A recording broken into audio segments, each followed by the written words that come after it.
여러분 안녕하십니까? 헬로티비 뉴스입니다. 오는 12월 고향에서 양주를 거쳐 의정부를 잇는 교외선이 재개통됩니다. 운행이 중단된 지 20년 만인데요.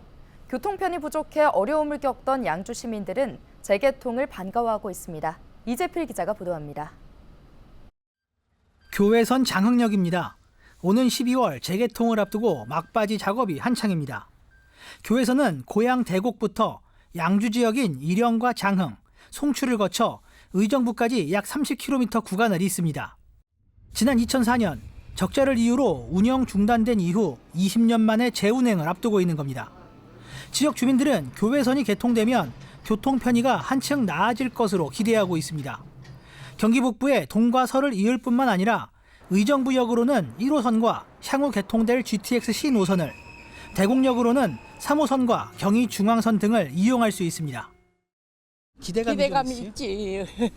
차 타고 다니면 기대감이지. 얼마나 좋은데. 저거 되고 뭐 발전되고 얼마나 좋아. 차도 좀 더 생기시면 좋아. 여기서 고향만 가는 차가 없어. 서울역까지도 갔는데 요새는 없잖아. 옛날에 있어. 경기도는 오는 12월 개통 일정에 맞춰 모든 공사가 차질 없이 진행 중이라고 설명했습니다.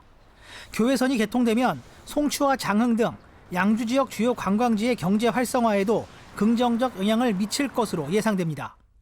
헬로티비 뉴스 이재필입니다. 경기도의 주요 교통정책인 GTX 플러스의 성공 추진을 위한 상생협력 협약식과 토론회가 20일 국회에서 열렸습니다. GTX 플러스는 기존 GTX 노선의 혜택을 받지 못하는 지역에 노선을 신설해 수혜를 받을 수 있도록 하는 정책인데요. 이 가운데 G노선은 포천과 인천을 연결하는 노선으로 숭이에서 KTX 광명역과 구리, 동의정부를 지나 소울로 갑니다. 이날 협약식에는 GTX 플러스 노선이 지나는 지역 국회의원과 지자체장 등 200여 명이 참석해 상생 협력을 약속했습니다.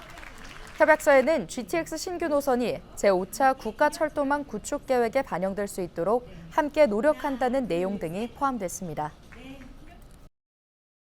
우리 도민들의 삶의 질 향상에 있어서 여야와 지역과 이념과 당의 색깔이 상관없이 함께 모인 이 협약식이야말로 민생 협치의 상징이라고 생각을 합니다. 함께 힘 합쳐서 오늘 세우는 것들, 또 이제까지 됐던 계획들 차질 없이 진행될 수 있도록 함께 힘 모아주시면 감사하겠습니다. 19일 밤 10시쯤 양주시 백서급에 인접한 공장 두 곳에서 불이 나 7시간여 만에 꺼졌습니다. 이 불로 인명피해는 없었지만 의류 공장과 폐전선 가공 공장 건물과 제품이 모두 타는 등 소방서 추산 3억 1천여만 원의 재산 피해가 났습니다. 경찰과 소방당국은 의류 공장에서 시작된 불이 인접한 폐전선 가공 공장으로 옮겨 붙은 것으로 보고 정확한 화재 원인을 조사하고 있습니다. 각 소방서마다 여름철 순환 사고를 대비한 순환 구조 훈련을 실시하고 있습니다. 의정부 소방서는 지난 18일부터 20일까지 3일 동안 한강 강동대교 북단 주변에서 훈련을 진행했는데요. 먼저 순환 구조용 보트 운용을 다시 한번 확인하고 방파제 근처에서 구명보트로 육지를 접근하는 훈련 등을 진행했습니다. 또 구조용 로프를 한강으로 던져 걷어 올리는 훈련도 실시했습니다. 이번 훈련에는 의정부 소방서 119 구조대 팀원 7명이 참석했는데요. 의정부 소방서는 여름철 자연재난을 대비하기 위해 철저한 사전 준비와 주기적인 훈련으로 시민 안전에 최선을 다할 계획이라고 밝혔습니다. 이번 훈련은 여름철 물놀이 사고 및 태풍, 집중호우, 이상 기온 등으로 인하여 다수의 순환 사고가 발생될 수 있어 구조 기법비, 기동 장비 등을 숙달하여 초동 조치 및 골든 타임을 확보하고자 훈련을 실시하고 있습니다. 양주 소방서도 하계 순환 구조 훈련을 실시했습니다. 이번 훈련은 현장 대응 능력을 향상시키고 현장에 강한 구조대원을 양성하고자 마련됐는데요. 구조대원들은 이론 교육을 마치고 현장에 익숙해지는 훈련을 진행했습니다. 가만히 서 있기만 해도 땀이 흐르는 폭염이 계속되고 있습니다. 수도권 대부분 지역에 폭염주의보가 내려진 가운데 경기 일부 지역에는 올해 첫 폭염 경보가 내려지기도 했는데요. 기상청은 이번 폭염이 주말까지 이어질 것으로 내다봤습니다. 김진재 기자입니다. 진열된 꽃게 사이로 분주히 얼음을 채워넣습니다. 푹푹 찌는 날씨에 얼음은 채우기가 무섭게 녹아내립니다. 치고 돌았으면 금방 녹아버려요. 그 정도로 덥고 이 사람 여기 좀 오래 서 있으면 지쳐갖고 쓰러질 정도로 그 정도로 더워요. 20일 서울의 낮 최고 기온이 35도를 기록하는 등 수도권에 35도를 웃도는 폭염이 이어지고 있습니다. 지난 19일 서울에 올해 첫 폭염특보가 내려진 이후 20일에는 수도권 대부분 지역에 폭염특보가 발효됐습니다. 특히 가평과 고양 등 경기 일부 지역에는 올해 첫 폭염 경보가 내려졌습니다. 폭염주의보는 일 최고 체감온도가 33도 이상인 상태가 이틀 이상 지속될 것으로 예상될 때, 폭염경보는 일 최고 체감온도가 35도 이상인 상태가 이틀 이상 지속될 것으로 예상될 때 발령됩니다. 수도권의 폭염은 이번 주말까지 이어질 전망입니다. 내일까지 대부분 지역에 일최고 체감온도가 33도 이상으로 오르면서 폭염이 이어지겠습니다. 22일부터는 비 또는 구름에 의해서 기온이 들어가면서 일시적으로 폭염특보는 해제 가능성이 있습니다. 다음 주부터는 남부지방에 이어 중부지방도 본격적인 장마철에 접어듭니다. 중부지방의 평년 장마 시작일은 6월 25일로 수도권 기상청은 올해 장마가 평년보다 다소 늦은 오는 27일께 시작할 것으로 분석했습니다. 다만 현재 정체전선 이동의 변동성이 큰 만큼 실제 수도권 지역의 장마 시작일은 달라질 가능성이 있습니다. 헬로티비 뉴스 김진재입니다.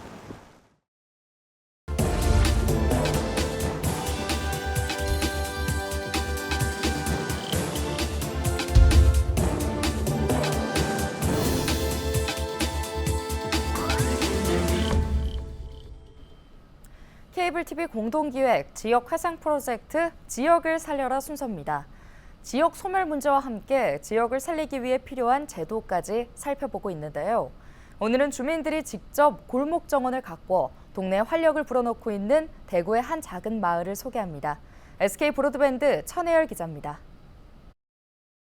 대구 서구 비산 2, 3동의 한 작은 마을. 누군가 골목에 화분을 내놓기 시작한 것이 정확히 10년 전입니다. 옥상에 앉아놨는데 보기가 너무 좋다 이러면서 그 화분을 밑에 내면 어떻겠노. 그래 이제 동장님 제의를 하시니까 이제 또 몇 분이 그런데 이제 호응도가 좋아서. 어디에서나 볼 수 있는 평범한 골목은 어느덧 꽃과 나무가 셀 수 없을 정도로 많은 정원으로 탈바꿈했습니다. 골목이 꽃없는 골목이 없어요. 옛날에는 막 니가 까도 만든 거 사람도 막 이래 지나가려 하면 이래 옆으로 막 서가지고 지나가고 이랬는데 요새는 골목도 다 느리게 해놨고. 마을 사람들은 앞다퉈 집 앞 골목을 정원으로 만들었습니다. 화재로 흉물이 된 짜투리 공간은 물레방아가 있는 정원으로 조성했습니다.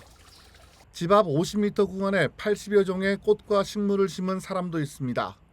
지면 높이로 인해 식물이 잘 보이지 않는다고 해서 비밀의 정원이라는 이름이 붙기도 했습니다. 인두브로그를 이제 이거 가장자리 한 석 줄씩 걷어냈습니다. 걷어내고 한 10m쯤 파가지고 그 뭡니까 채송화를 심어서 채송화 심고 이제 하니까 이게 또 사람들이 그 상당히 그 뭡니까 호응이 좋더라고.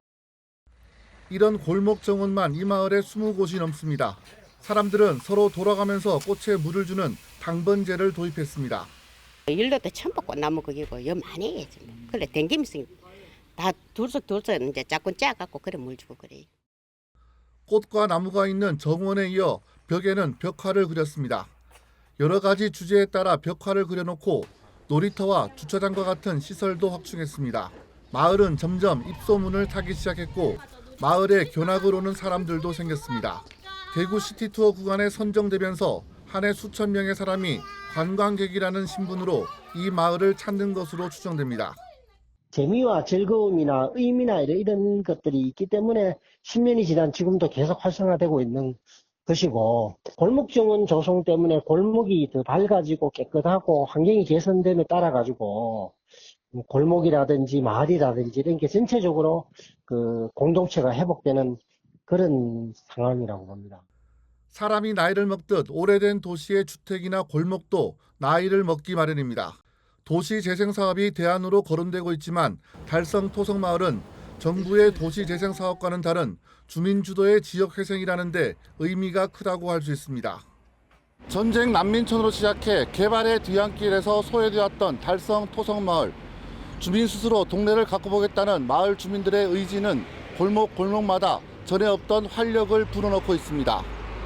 BTV 뉴스 천혜열입니다.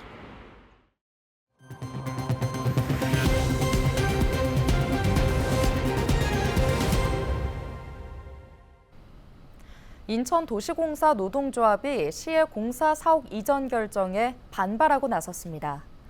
인천도시공사 노조는 성명을 내고 시가 도시공사 노동자들과 사전 협의 없이 본사 사옥 이전을 일방적으로 통보했다며 반대 의사를 밝혔는데요.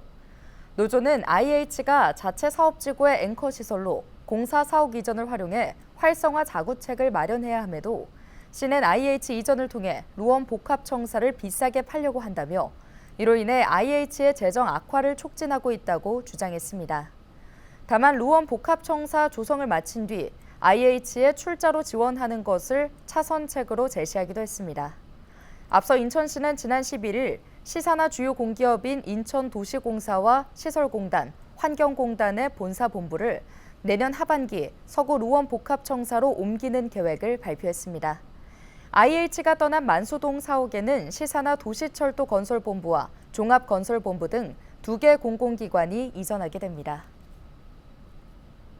서울시가 지역주택조합 사업이 더딘 곳은 해산을 돕는 등 서울형 지역주택조합 관리 방안을 시행합니다.